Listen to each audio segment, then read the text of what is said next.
Athletes are also sort of turning the clock back on their biological tissues. We saw Tom Brady recently win the Super Bowl at age 43, being a quarterback.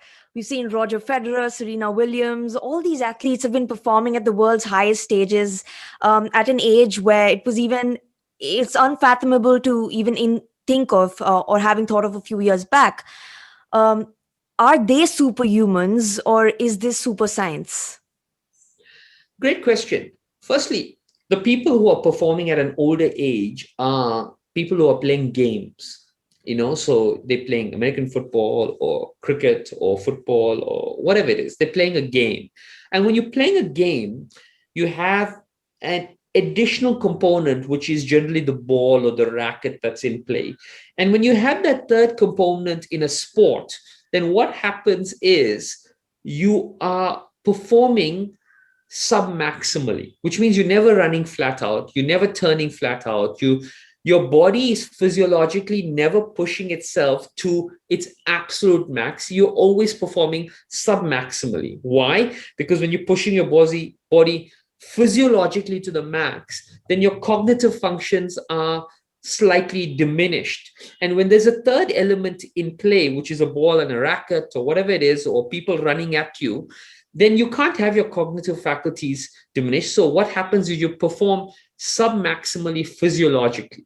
Now, in games, when a person is performing submaximally physiologically, another component kicks in, which is your intuition, which is your anticipation, which is your experience that allows you to gauge space and time.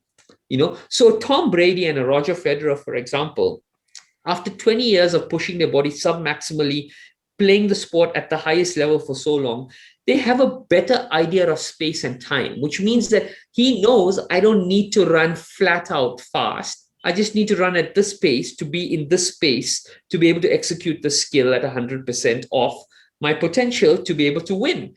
And that's what they're doing. They are relying on neurofeedback, biofeedback, experience, anticipation, knowledge, all of these things that allow them to integrate space and time perfectly to be able to execute a skill that is needed in that space and time.